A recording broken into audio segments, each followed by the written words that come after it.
Leo, the fifth sign of the Zodiac, represented by the lion, an animal that looks at the food chain and assumes it's a menu. It's the sign that runs from July 22nd to August 22nd, a time of barbecues, wasps, and a sudden interest in paddling pools. But Leo is more than burnt hot dogs and terrible Bermuda shorts. It's the sign of the stage, the spotlight, and wondering why no one has complimented your hair yet. It's the sign of confidence, loyalty, dramatic flair, and treating applause as one of life's basic necessities. So grab your mirror, your hairspray, and your camera, because the cosmos is about to make an entrance.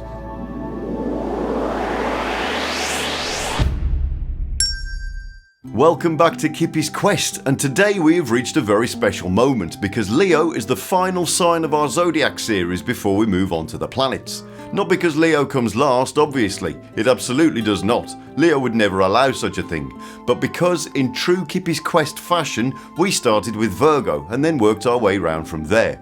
We don't run with the herd here, we ride the herd, gosh darn it. What does that mean?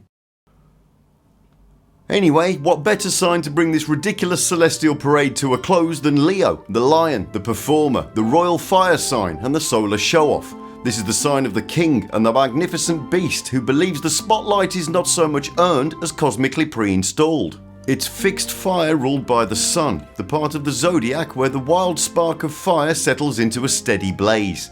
Courage, creativity, pride, performance, generosity, and walking into every room as though someone has just announced them. As always, we're going to look at the history, mythology and psychology. We'll see how they get on in the wild world of dating. Check out the tarot cards and a potpourri that's liable to set your trousers on fire. But first, our fool is about to reach the end of the Zodiac Odyssey, where the stage is set, the spotlight is burning, and the applause is deafening. But will it be the end of the line? Let's find out. The Fool's Odyssey.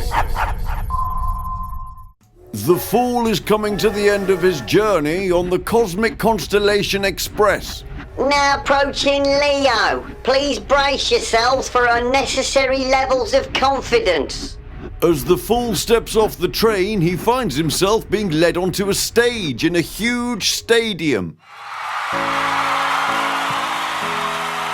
Welcome to This Is Your Odyssey, the show where we look back on a journey through the stars. I don't remember agreeing to this. That's what makes it so compelling. Ladies and gentlemen, tonight's guest is a traveller, a survivor, and a man who has absolutely no idea what's going on. It's the Fool.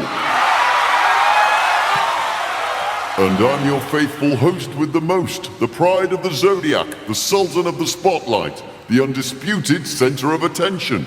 It's Leo. Is there a toilet here? Our journey begins with Virgo, the cosmic maiden.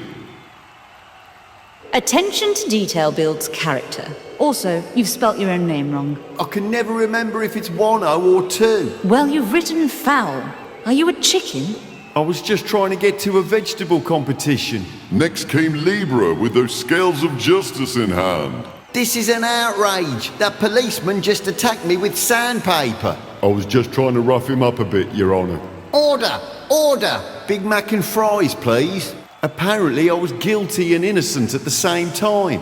Next up was Mysterious Scorpio and her riddles 3. First of all, what does it mean to forget something? I can't remember. Correct. Then came Speedy Sagittarius.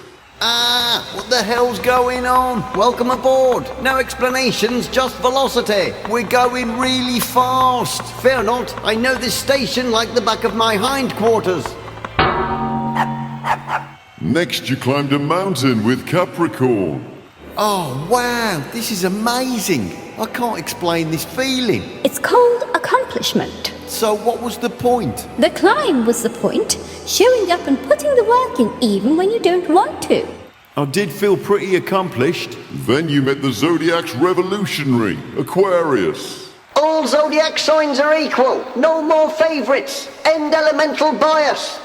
What's all this about then? I'm campaigning for equal rights for air signs.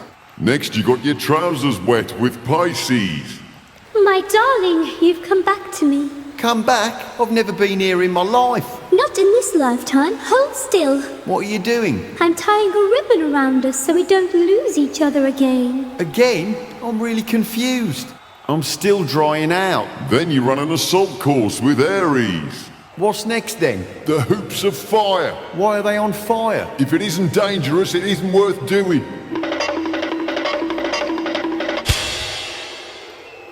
Next came Taurus with her cosmic farm.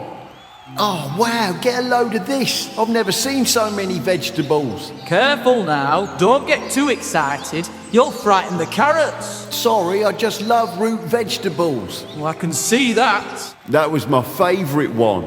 Then you met fast-talking Gemini. Fantastic to have you with us. Now tell us, who are you? Where are you going? What are you looking for? And do you prefer sweet or savoury?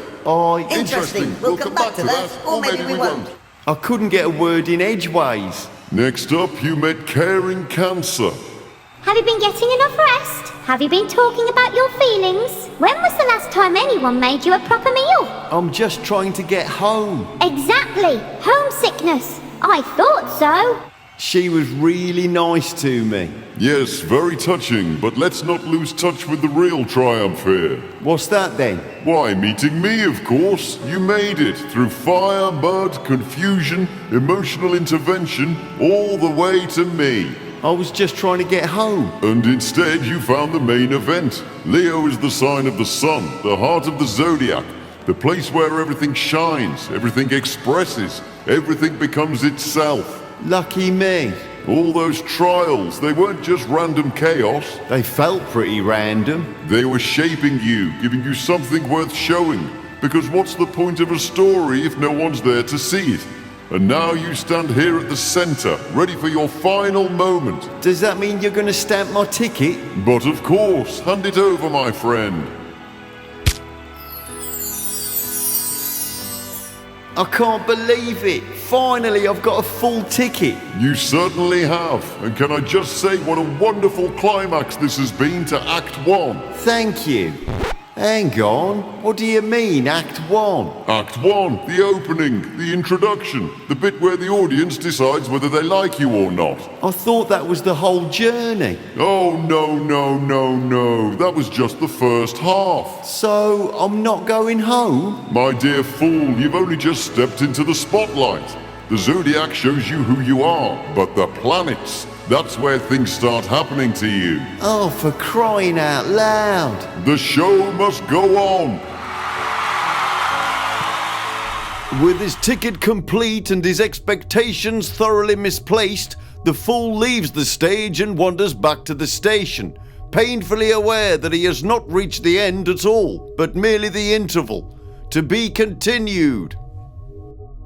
And so for the last time we return to the buttocks of destiny, where the fool's brief moment of triumph has been swiftly brought crashing back down with a bang. Having completed his ticket and dared to dream of going home, the harsh reality of Act 2 has dragged our arrow off the happy cheek and back to the centre, right where it all began, and pointing squarely towards the barking spider of fate.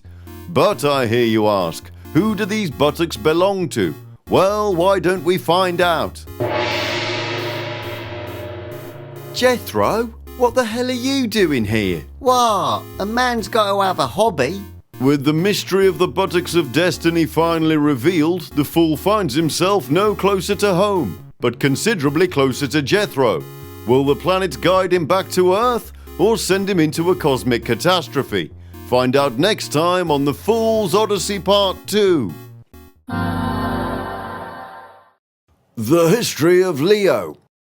We're kicking off as ever by going back to our favourite poetic stargazer Marcus Manilius and his epic 5-volume work Astronomica. He said, "What inclinations Leo's rays dispense is quickly known, 'tis plain to common sense. He gives his own, for he the woods infests, the mighty terror of the meaner beasts."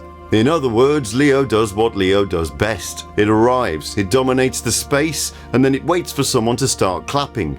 The mighty terror of the meaner beasts implies that the other animals are likely to start behaving themselves when Leo's around. For Manilius, the signs are living images, pouring their qualities into our lives. Aries gives the ram, Taurus the bull, Cancer gives the crab, and Leo gives the lion, majestic, dangerous, theatrical, and not especially troubled by imposter syndrome.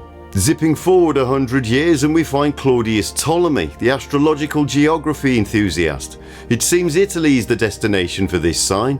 In Tetrabiblos he writes, Italy, Apulia, Sicily and Gaul are in familiarity with Leo and the sun, and the natives of these countries are more imperious, yet kind and benevolent, and careful of the commonwealth.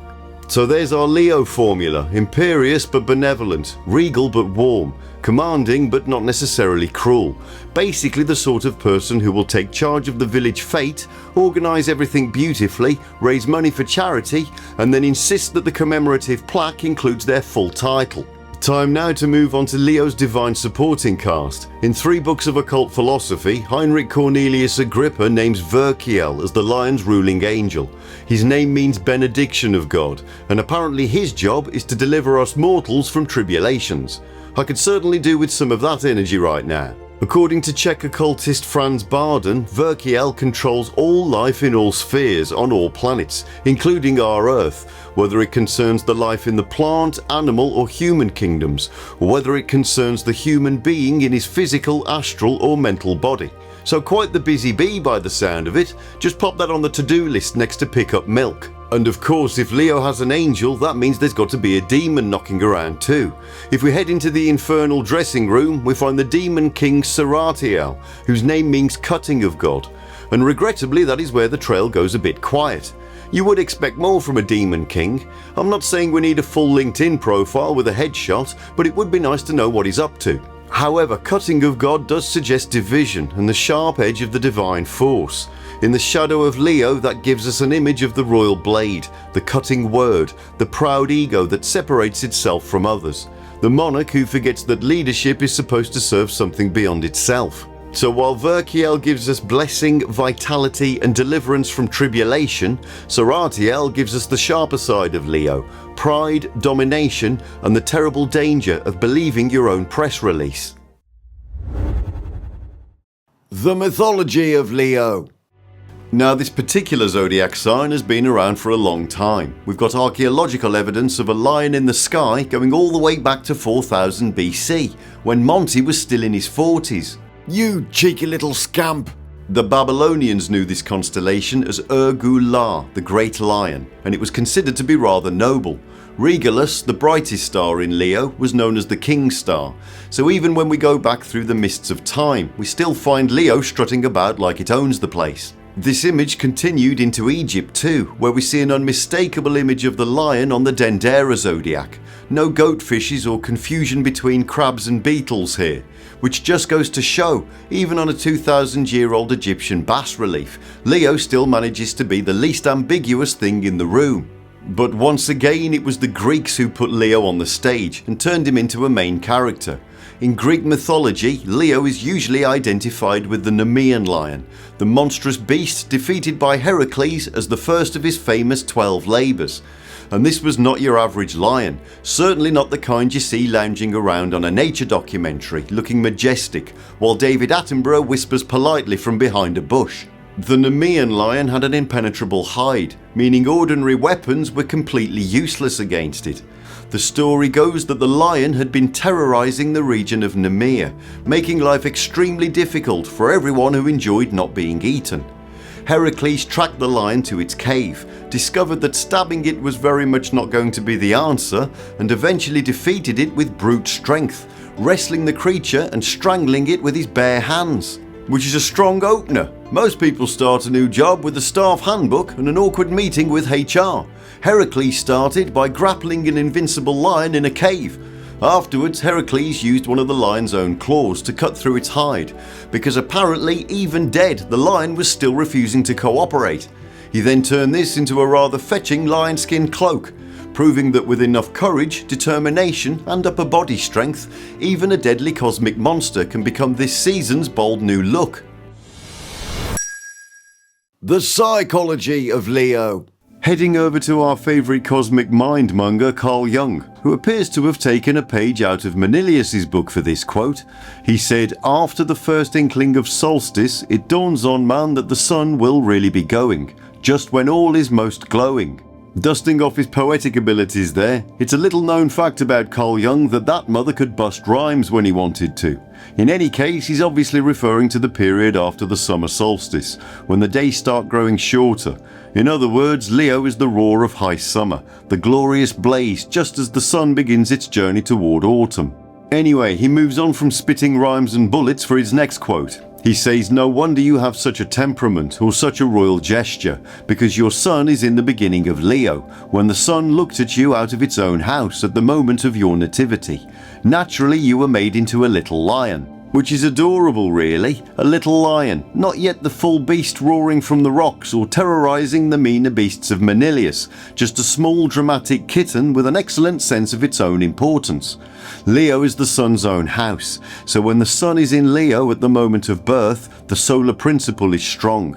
Vitality, confidence, performance, and all of that glorious "look at me, I'm glowing" business comes right to the surface. So Leo arrives when the sun is at its most glorious, when summer is blazing, when life is loud, warm, visible and overflowing. And psychologically, that is where Leo lives too, in the part of us that wants to shine, to create, to be seen, and to radiate something unmistakably our own.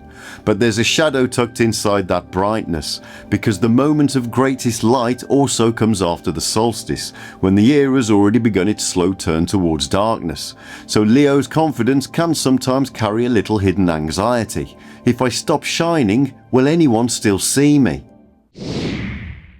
The personality of Leo. Time now to check out the personality of the roaring lion. But to understand why Leo is quite so Leo, we need to look at the basic astrological ingredients under the main, starting with polarity. Leo is a yang, masculine or positive sign. That means its energy is directed outwards, and with Leo that energy is not exactly subtle. Next we have modality, and Leo is a fixed sign, so it holds the line. They stabilise, sustain, preserve, and occasionally refuse to budge, even when presented with overwhelming evidence, 3 diagrams, and a strongly worded email. No prizes for guessing that Leo's element is fire. These signs are associated with energy, passion, courage, and the general desire to fling oneself at life for maximum dramatic effect. Cardinal Aries is the first spark. Mutable Sagittarius is the roaming flame, but Leo is the steady blaze, the stage light that keeps burning once the performance has begun. Finally, we come to Leo's ruling planet, although in this case, planet is doing quite a lot of heavy lifting, because Leo is ruled by the sun, and the sun does not skulk about in corners. It shines, radiates, and organises the entire solar system by simply being itself. Everything revolves around it, and somehow it still manages to pretend that that's just the natural order of things. Which, to be fair, it is. So with all that in mind, what's the good news? Well, at your best, you are warm, generous, courageous, creative, and gloriously life-affirming. You remind the rest of us to take up space, express ourselves, make something, celebrate something, and stop apologising for having a pulse. You have the ability to lift the energy of a room just by entering it. When you're shining in a healthy way, you don't make everyone else feel smaller, you make them feel brighter too. A good Leo doesn't want a dark little corner with one spotlight and a mirror. You want a full cast, good lighting, and a standing ovation for everybody involved. We're talking banners, trumpets, and possibly a commemorative mug, and a speech that somehow lasts slightly longer than the show. Which leads us on to the bad news. Occasionally, just occasionally, your natural confidence can inflate into something that's visible from outer space. At your best, you shine. At your worst, you behave as though the sun itself has appointed you regional manager of everyone else's opinions. You can be ever so slightly allergic to being ignored. And by slightly allergic, I mean you may develop a full emotional rash. There can also be a tendency to turn every minor inconvenience into Act 3 of a tragic opera. Someone forgets to reply to your message? The curtain rises. The violins begin. A single spotlight appears, and there you are, centre stage, whispering, "So this is betrayal." You are open-minded and perfectly willing to consider other viewpoints, provided those viewpoints eventually arrive at the correct conclusion. which is yours. But the real shadow of Leo is the fear of not being seen. The pride gets a bit too fragile, and suddenly the noble lion becomes a very expensive house cat, knocking things off the table because nobody clapped it when it entered the kitchen. But of course this all comes from the same place. The warmth, the creativity, the courage, the drama, the pride, the need to be seen. It's all the same fire. When it's healthy, it lights up the room. When it's not, it burns the curtains down. Moving on to health, and that ancient astrological body horror diagram, the Zodiac man. Manilius gives us another in-depth comprehensive description here. He says, "Ith shoulders Leo." Marvellous. In any case, Leo is also associated with the heart, the spine and the upper back, which feels a bit more on brand. The heart gives us courage, warmth and vitality. The spine gives us posture and pride. Plus, there are few things more comforting than feeling hands on your shoulders. Unless you're getting a prostate exam. Moving on to careers, and I know this may come as a bit of a shock, but Leo does quite well in roles where someone occasionally looks at them. Leo is often drawn to work involving performance, leadership, creativity, entertainment and teaching. Has anyone noticed that teaching has been in nearly every sign? Being human seems to be the main requirement for teaching, but we're basically talking about jobs where confidence and presence are part of the job description. Acting is the obvious one. Alas, poor Yorick, I knew him, Horatio, a fellow of infinite jest. Don't call us, we'll call you. Give Leo a mission, an audience, a bit of creative freedom and some recognition, and they will absolutely flourish. Failing that, give them a name badge, a swivel chair, and one compliment every 6 weeks, and watch the light slowly leave their eyes. Moving on to love, and with Leo we're dealing with romance as a full theatrical production. Leo wants passion, loyalty, warmth, laughter, and ideally some flattering lighting. At their best they're generous, protective, playful and fiercely loving. The only catch is that Leo does need to feel appreciated. Not worshipped, obviously. A small shrine in the hallway will do. But give Leo honesty, loyalty, affection and the occasional compliment and they will be a magnificent partner. But enough hypothesizing, let's see how the king gets on in the jungle of dating. Ladies and gentlemen, welcome back to Star-Crossed. This week's dazzling bachelor is Leo, confident, charismatic and not entirely opposed to being the centre of attention at all times. Will he find a partner worthy of his spotlight, or simply someone to applaud on cue? Let's meet our 3 hopefuls. Will it be Libra, polished, poised, and ready to turn this into a perfectly balanced double act? Or perhaps Taurus, steady, sensual, and wondering if all this attention could be enjoyed from a much more comfortable position? Or maybe Pisces, dreamy, romantic, and quietly imagining Leo as the leading man in a love story that doesn't exist yet? Leo, it's time to ask your big question. My question is this. If our relationship was a stage show, how would you treat your leading man? I'd make sure the spotlight never falls in the wrong place. You'd shine, of course, but I'd be right there beside you, making the whole performance look effortless. I'd make sure the show runs on time, the seats are comfortable, and the after party's decent. You can have the spotlight. I'll make sure it's worth staying for. I'd see you as more than the leading man. You'd be the whole story. I'd lose myself in it. Every moment would feel like magic, even the sad bits. Well, Leo, it's make your mind up time. Well, it's not an easy decision, but Libra, I think you understand that a great performance isn't just about the star. It's about the chemistry. And I have a feeling we'd get a standing ovation. And there we have it, Leo and Libra, a dazzling double act of charm, style and mutual admiration. Will this perfectly balanced pairing take centre stage for the long run? Only time will tell. But for now, let's see how our majestic lion gets on when love is just a swipe away, in Star-Crossed Tinder edition. I don't wait around. If I want something, I'll go for it. Good. Sometimes the lion likes to be chased too.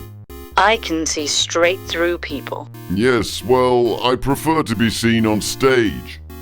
I'll keep things interesting. You'll never hear the same conversation twice. I do like an audience with range. I'll make sure you always feel safe and appreciated. Appreciated? Now you're speaking my language. I'll notice what you need and take care of it. Attentive? I approve. I'm looking to build something stable and long-term. Admirable, but I was hoping for a bit more sparkle. No plans, no limits, just a good time. Dangerous, but very tempting. I'd give you space to be exactly who you are. Generous, but don't wander off too far. I'm not here to play a small role. Neither am I. This could be spectacular. The constellation of Leo. Moving on to the stars, and whoa, is there a lot going on here. This is one of those rare signs that you look at and think, yeah, fair enough, I'll give them that one. Leo is one of the brighter and more recognisable constellations in the sky, and it does, rather surprisingly, look a bit like a lion. Not a photorealistic lion, obviously, more of a lion drawn from memory by someone who once saw a lion and then had to explain it using only dots. But it's a damn sight closer than some. I'm looking at you, Cancer. The brightest star is Regulus, traditionally known as the star that stands at the lion's breast. This is the brightest star in Leo and one of the brightest in the night sky. It's actually a quadruple star system about 79 light years away. At the front of the constellation we find the famous sickle, a backwards question mark shape that forms the lion's head and mane. Then the body stretches out behind it, ending with denebula, which marks the tail. So we've got the heart, the mane, the body and the tail. Honestly, by constellation standards, that's practically a police sketch. We've got some deep sky objects in there too, including many bright galaxies. Of particular interest is what's known as the Horseshoe Galaxy. This is actually two galaxies with one in front of the other that creates a phenomenon known as gravitational lensing, where the gravity is so strong that it bends the light so that you can see the galaxy behind, curling around in a kind of horseshoe shape. At the centre of the horseshoe is a supermassive black hole that's 36 billion times the mass of our Sun. No, I'm not going to do a Yo Mama joke. Oh. There's also the Leonid meteor shower, which appears to radiate from Leo every November, because if there's one sign that appreciates a display of pyrotechnics, you better believe it's Leo. For those of us following sidereal astrology, if you were born between August 17th and August 22nd, you're a Leo in both systems. If your birthday falls between July 22nd and August 16th, you'd be considered a Cancer in the sidereal system. Correspondence Corner! Now let's have a look at those mystical associations, where we take the noble lion of Leo and immediately do what occultists do best, turn it into a table, kicking off with the tarot, and for Leo that gives us the 5, 6 and 7 of wands, the Knight of Wands and the King of Pentacles, the Page and the Ace of Wands, and Strength is Leo's major arcana card. First up, the 5 of Wands runs from July 22nd to August the 1st and is Saturn in Leo. This is where restriction meets self-expression. Saturn brings pressure, discipline and limitation, while Leo wants to shine, perform and take up space.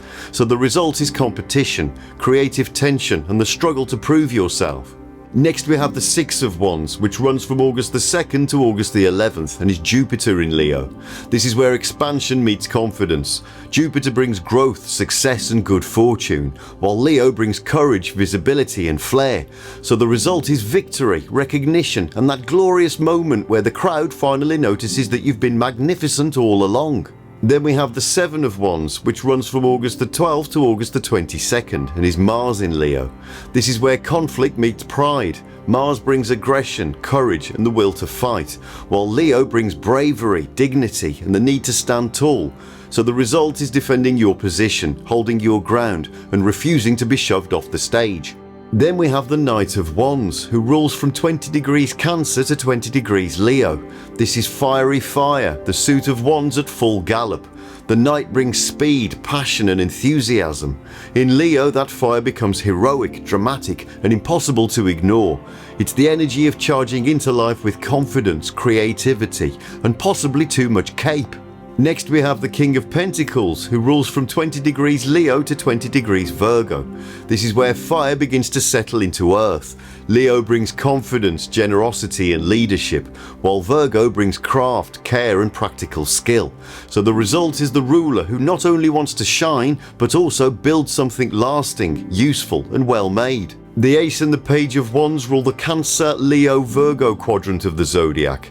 This gives us the raw spark of fire as it moves through emotion, self-expression and practical refinement.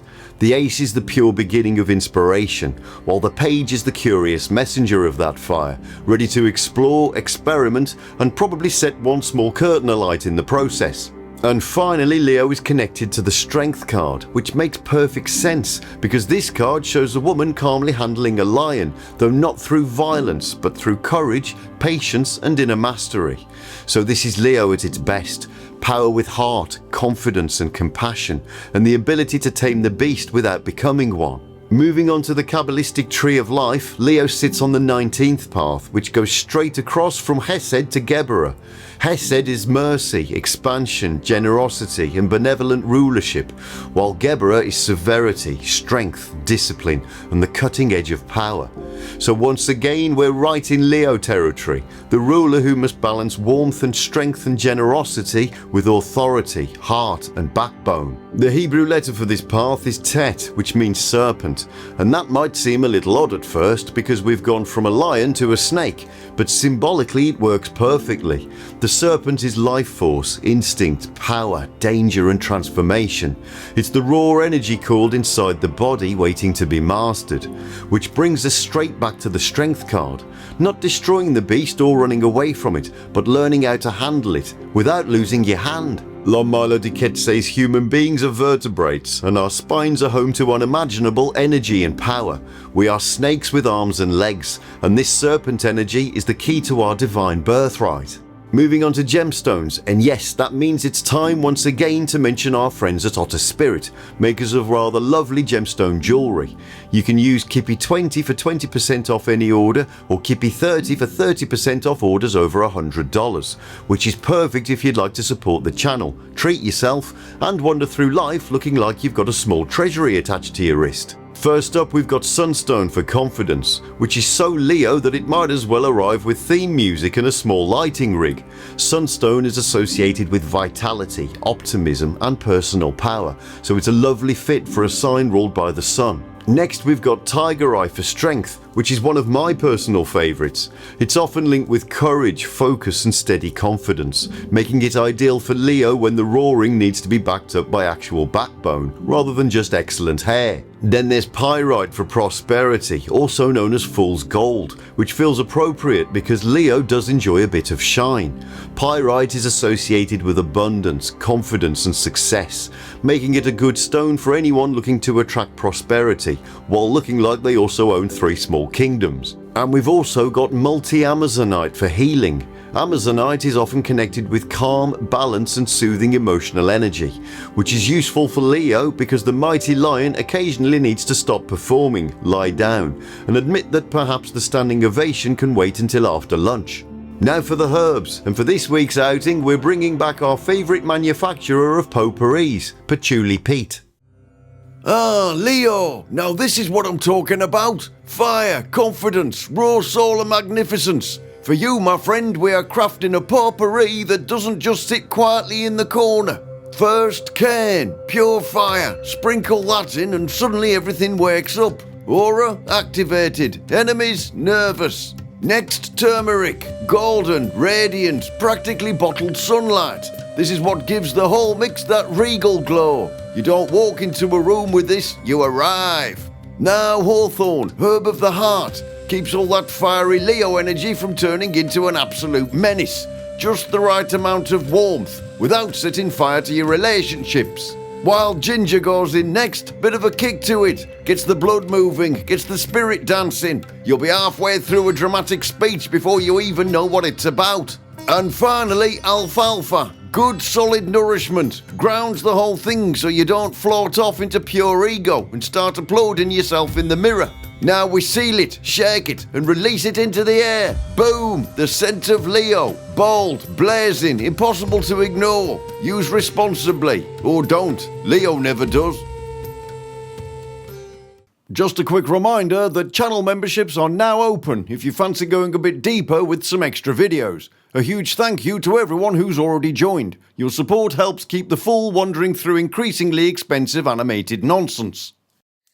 Kirby's Quest. Kirby's Quest. No. And there we have it, Leo the lion, the solar show-off, the fixed fire performer, and the final sign in our slightly deranged journey around the Zodiac. Somehow we have now made our way all the way around the celestial wheel.